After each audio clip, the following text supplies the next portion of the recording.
ओम शांति। आज 14/11/2023 और आज है गोवर्धन पूजा। जब भारतवासी विशेष गोवर्धन की पूजा करते, भावार्थ कि प्रकृति की पूजा करना।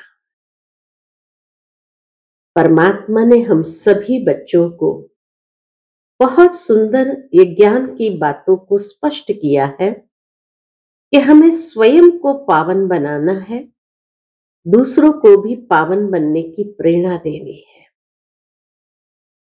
साथ ही साथ हम सबकी ये जिम्मेवारी है कि जो प्रकृति, पशु पक्षी इस मानव की शोभा है, सतयुग में भी इस मानव को बहुत सुंदर सतो प्रधान होना ही है। तो इस समय जिस तरह हम स्वयं को और दूसरों को पावन बनाते हैं, वैसे ही हम प्रतिदिन प्रकृति को भी शुद्ध सुंदर वाइब्रेशन देते हुए, सकाश देते हुए उन्हें भी पावन बनाए, सतो प्रधान बनाए, ताकि हमारे मानव की शोभा बहुत सुंदर रहे। तो इसीलिए आज के दिन ये संकल्प करें कि प्रकृति को भी प्रतिदिन कुछ समय निकाल करके पावन वाइब्रेशंस जरूर अर्पण करें, सकाश दें।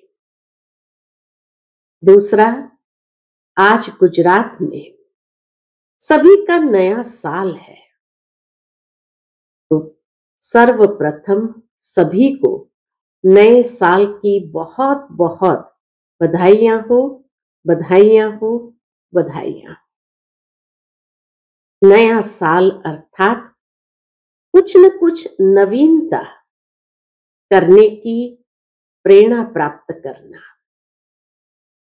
नए संकल्पों के साथ आज का ये नया साल आरंभ करें।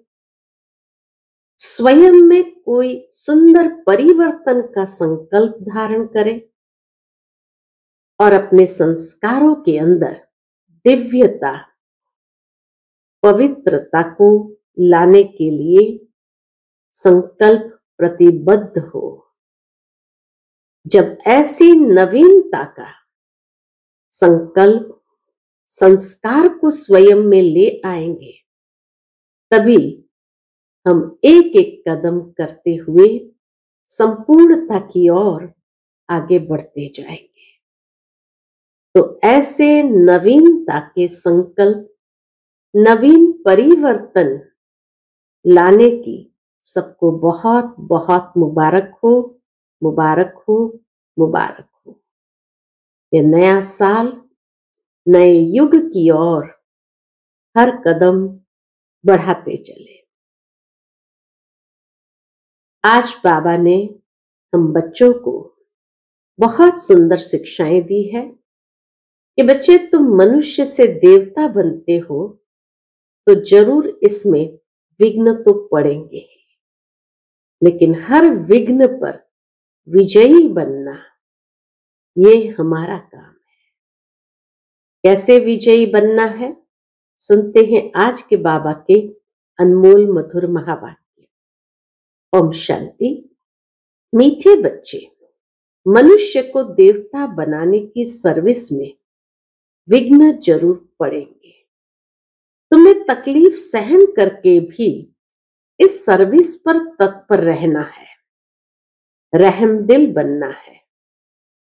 आज की मुरली से प्रश्न है, जिसे अंतिम जन्म की स्मृति रहती है, उसकी निशानी क्या होगी? उत्तर, उनकी बुद्धि में रहेगा कि अब इस दुनिया में दूसरा जन्म हमें नहीं लेना है और न तो दूसरों को जन्म देना है, न हमें लेना है न दूसरों को देना है। ये पाप आत्माओं की दुनिया है, इसकी वृद्धि अब नहीं चाहिए, इसे विनाश होना है।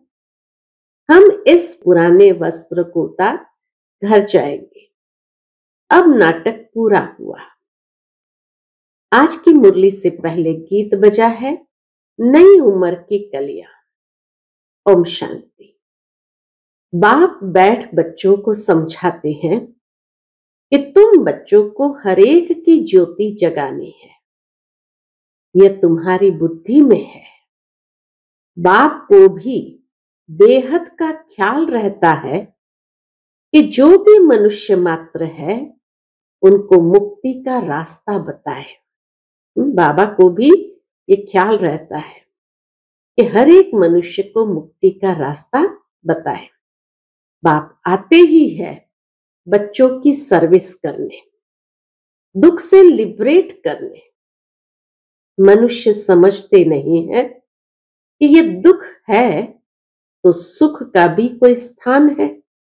अगर यह दुख है तो जरूर सुख का भी कोई स्थान होगा। यह जानते नहीं।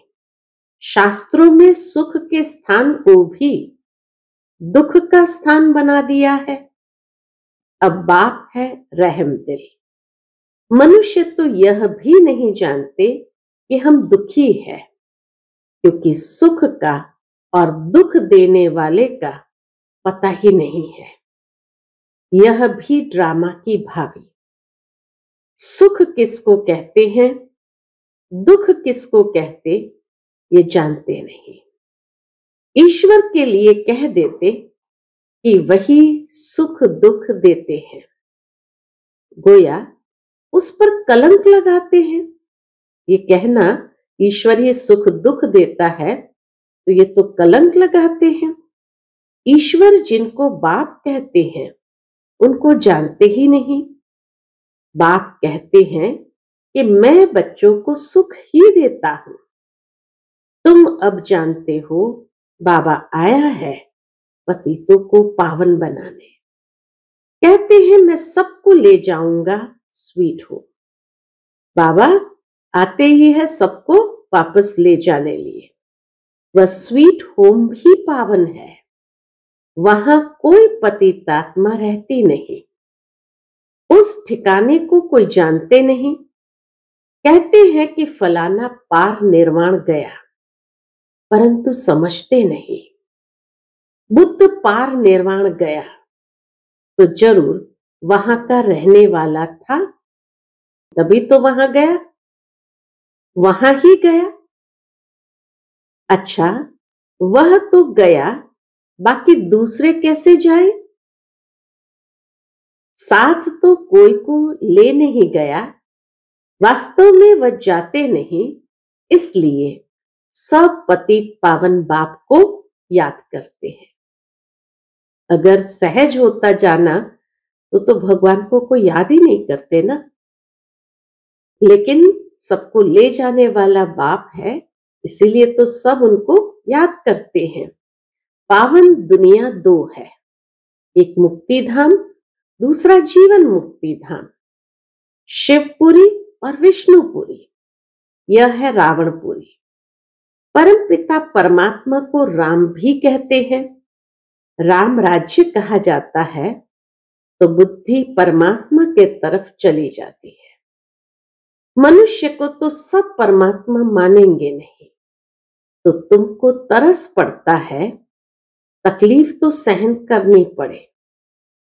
बाबा कहते मीठे बच्चे, मनुष्य को देवता बनाने में, इस ज्ञान यज्ञ में विघ्न बहुत ही पड़ेंगे। ये भगवान के महावाक्य है कि विघ्न तो इस ज्ञान यज्ञ में बहुत ही पड़ेंगे। गीता के भगवान ने गाली खाई थी ना, गालियां उनको भी और तुमको भी मिलती है। कहते हैं ना कि इसने शायद चौथ का चंद्रमा देखा होगा। यह सब है तंत्र कथाएं। दुनिया में तो कितना गंद है। मनुष्य क्या क्या खाते हैं, जानवर को मारते हैं, क्या क्या करते हैं। बाप आकर इन सब बातों से छुड़ा देते हैं। दुनिया में मारा मारी कितनी है, तुम्हारे लिए बाप कितना सहज कर देते हैं। बाप कहते हैं कि तुम सिर्फ मुझे याद करो तो विकर्म विनाश हो जाएंगे। सबको एक ही बात समझाओ। क्या समझाओ? बाप कहते हैं अपने शांति धाम और सुख धाम को याद करो। तुम असुल वहां के रहवासी हो। सन्यासी लोग भी वहां के लिए ही रास्ता बताते हैं। अगर एक निर्वाण धाम चला गया तो फिर दूसरे को कैसे ले जाएंगे? उनको कौन ले जाएगा? समझो, एग्जाम्पल बाबा देते, समझो बुद्ध निर्वाण धाम में गया, उनके बौद्धि तो यहां बैठे हैं, उनको वापस ले जाए ना। गाते भी है जो पैगंबर है सबकी रूह यहां है, यानी किस न किस शरीर में है, फिर भी महिमा गाते रहते हैं। अच्छा, धर्म स्थापन करके गए, फिर क्या हुआ? मुक्ति में जाने लिए मनुष्य कितना माथा मारते हैं।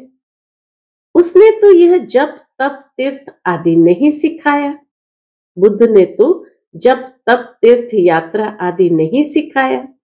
बाप कहते हैं मैं आता ही हूं सबकी गति सदगति करने, सबको ले जाता हूं।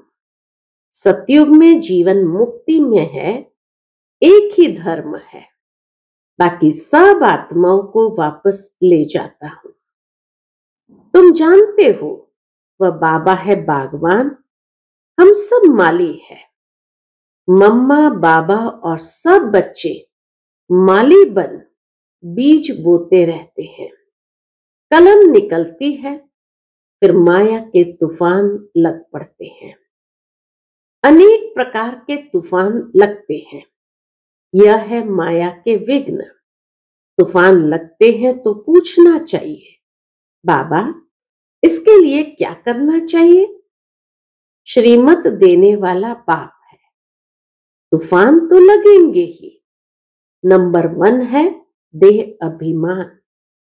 यह नहीं समझते कि मैं आत्मा अविनाशी हूं, ये शरीर विनाशी है। हमारे 84 जन्म पूरे हुए, आत्मा ही पुनर्जन्म लेती है। घड़ी घड़ी एक शरीर छोड़ दूसरा लेना आत्मा का ही काम है। अब बाप कहते हैं तुम्हारा ये अंतिम जन्म है। इस दुनिया में दूसरा जन्म नहीं लेना है, न किसको देना है। पूछते हैं फिर सृष्टि की वृद्धि कैसे होगी? अरे इस समय सृष्टि की वृद्धि नहीं चाहिए।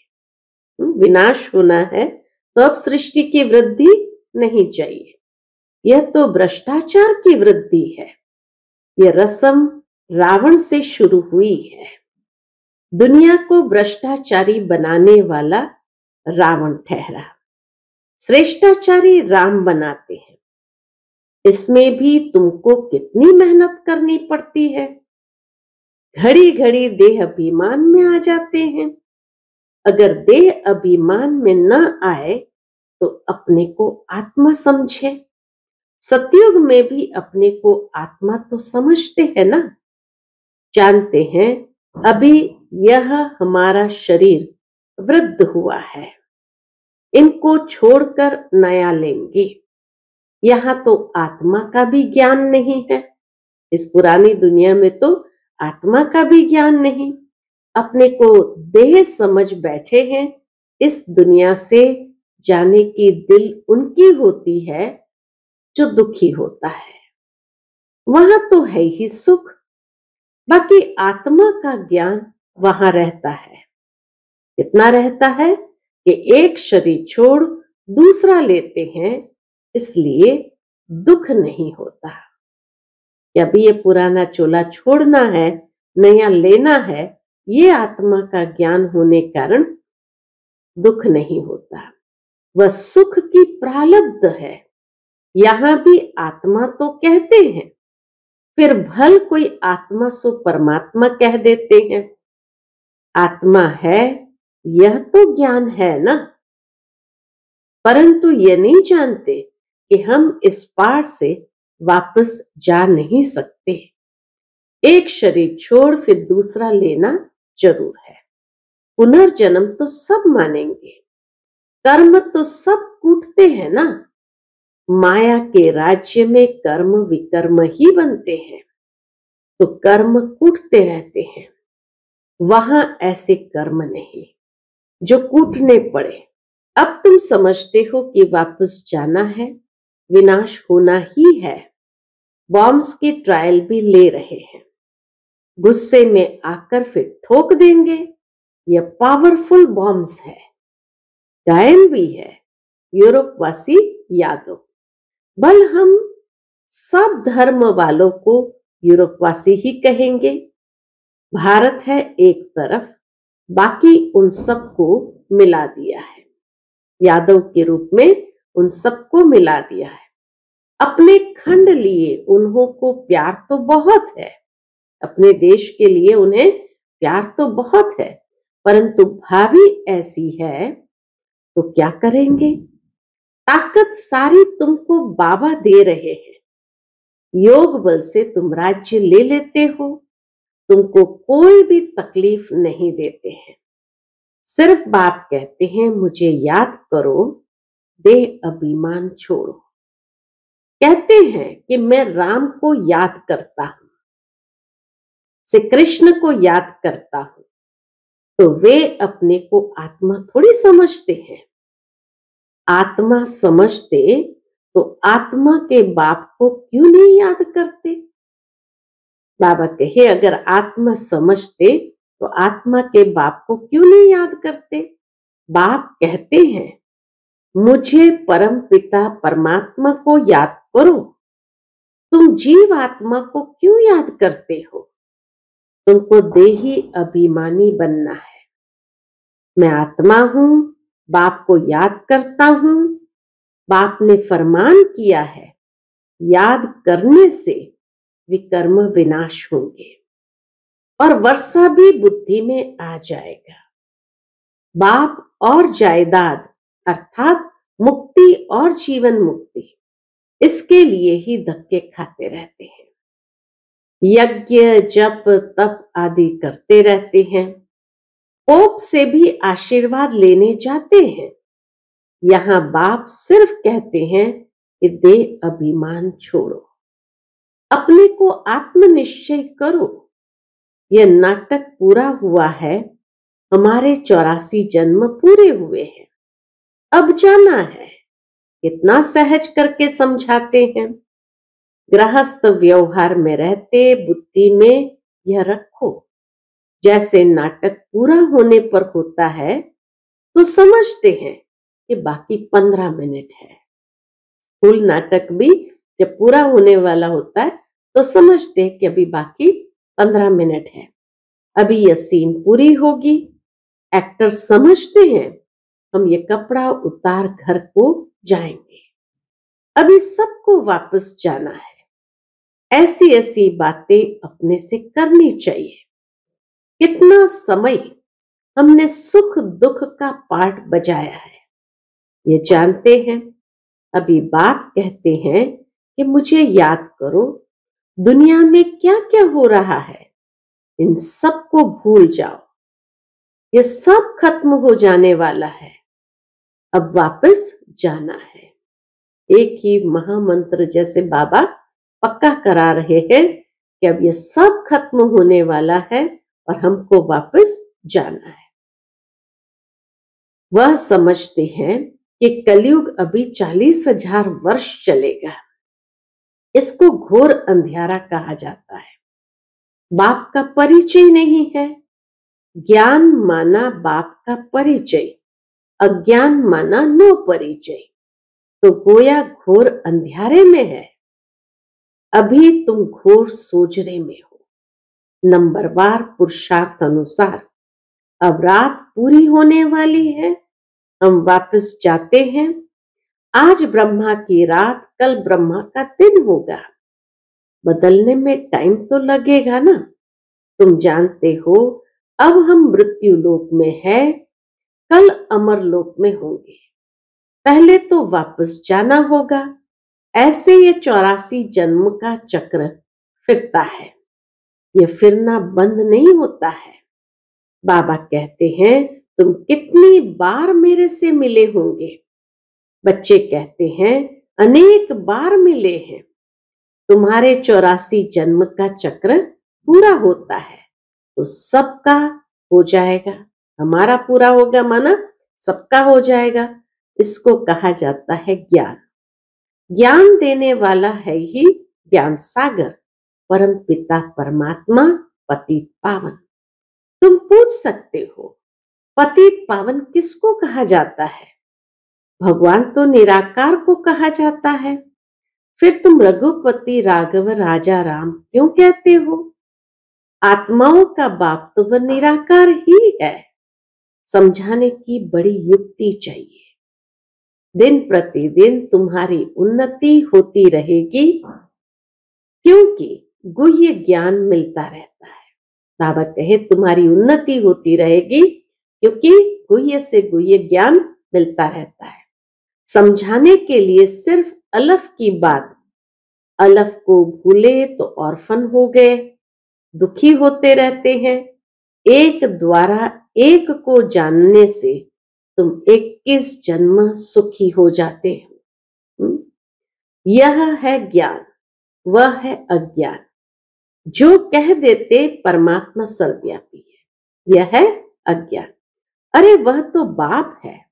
बाप कहते हैं, तुम्हारे अंदर भूत सर्वव्यापी है, 5 विकार रूपी रावण सर्वव्यापी है। ये बातें समझानी पड़ती है। हम ईश्वर की गोद में हैं, ये बड़ा भारी नशा होना चाहिए। फिर भविष्य में देवता ही गोद में जाएंगे, वहां तो सदैव सुख है। शिव बाबा ने हमको अडॉप्ट किया है, उनको याद करना है, अपना भी और दूसरों का भी कल्याण करना है तो राजाई मिलेगी। ये समझने की बड़ी अच्छी बात है। शिव बाबा है निराकार, हम आत्मा भी निराकार है। वहां हम अशरीरी नंगे रहते थे, बाबा तो सदैव अशरीरी ही है। बाबा कभी शरीर रूपी कपड़ा पहन पुनर्जन्म नहीं लेते हैं। बाबा एक बार रीइंकारनेट करते हैं। पहले पहले ब्राह्मण रचते हैं तो उनको अपना बनाकर और नाम रखना पड़े ना। ब्रह्मा नहीं तो ब्राह्मण कहां से आए? तो यह वही है जिसने पूरे 84 जन्म लिए हैं। गोरा जो फिर सांवरा बना है, सुंदर से श्याम, श्याम से सुंदर बनता है। भारत का भी हम श्याम सुंदर नाम रख सकते हैं। भारत को ही श्याम, भारत को ही गोल्डन एज सुंदर कहते हैं। भारत ही काम चिता पर बैठ काला बनता है, भारत ही ज्ञान चिता पर बैठ गोरा बनता है। भारत से ही माथा मारना पड़ता है।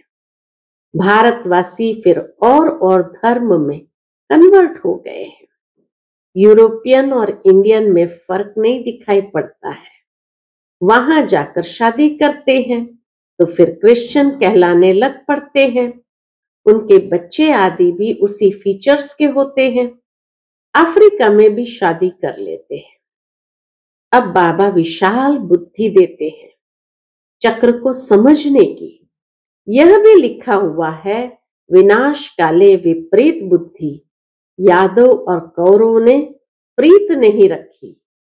जिन्होंने प्रीत रखी उनकी विजयी हुई। विपरीत बुद्धि कहा जाता है दुश्मन को।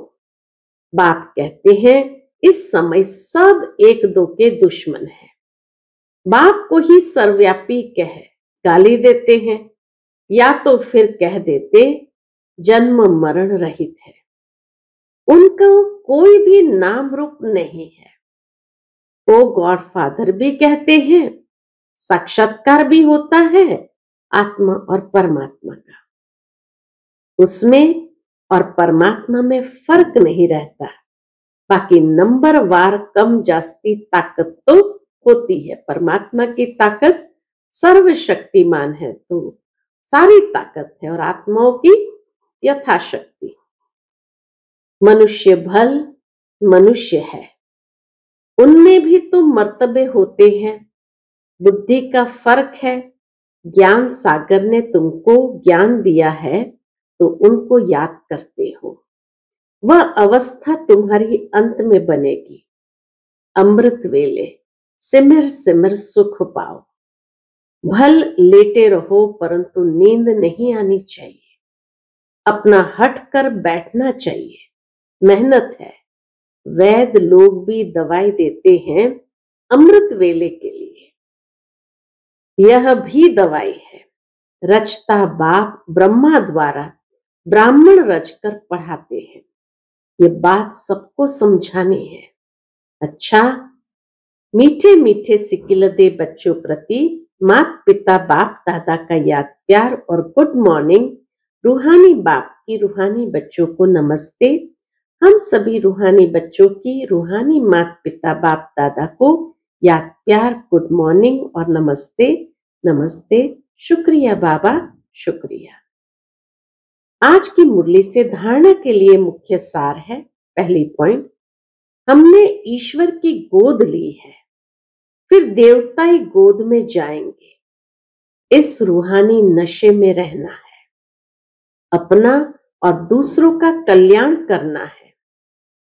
दूसरी पॉइंट, अमृत वेले उठ ज्ञान सागर के ज्ञान का मनन करना है। एक की अव्यभिचारी याद में रहना है। देह अभिमान छोड़ स्वयं को आत्मनिश्चय करना है। आज का बाप दादा का मधुर वरदान हम बच्चों के प्रति है। अमृत वेले से रात तक याद के विधि पूर्वक हर कर्म करने वाले सिद्धि स्वरूप भव। अमृत वेले से रात तक याद के विधि पूर्वक हर कर्म करने वाले सिद्धि स्वरूप भव। अमृत वेले से लेकर रात तक जो भी कर्म करो, याद के विधि पूर्वक करो, तो हर कर्म की सिद्धि मिलेगी। सबसे बड़े ते बड़ी सिद्धि है प्रत्यक्ष फल के रूप में अतीन्द्रिय सुख का अनुभूति होना। सबसे बड़े से बड़ी सिद्धि है प्रत्यक्ष फल के रूप में अतीन्द्रिय सुख की अनुभूति होना। सदा सुख की लहरों में, खुशी की लहरों में लहराते रहेंगे तो यह प्रत्यक्ष फल भी मिलता है और फिर भविष्य फल भी मिलता है। इस समय का प्रत्यक्ष फल अनेक भविष्य जन्मों के फल से श्रेष्ठ है। अभी अभी किया, अभी अभी मिला, इसको ही कहते हैं प्रत्यक्ष फल। आज का स्लोगन है, स्वयं को निमित्त समझ हर कर्म करो तो न्यारे और प्यारे रहेंगे, मैंपन आ नहीं सकता। स्वयं को निमित्त समझकर हर कर्म करो तो न्यारे और प्यारे रहेंगे, मैंपन आ नहीं सकता। जब स्वयं को निमित्त समझेंगे तो निमित्त अर्थात निर्माण, और निर्माणता है तो देह अभिमान हो ही नहीं सकता, और जो निर्माण है वो जरूर कोई न कोई निर्माण का ही कार्य करेंगे। नवीनता से भरा हुआ निर्माणता का कार्य। तो इसीलिए निमित्त समझने से निर्माण भाव और निर्मल वाणी स्वतः निकलती है। जहां निर्मलता है वहां देह अभिमान रूपी अशुद्धि आ ही नहीं सकती। अच्छा, ओम शांति।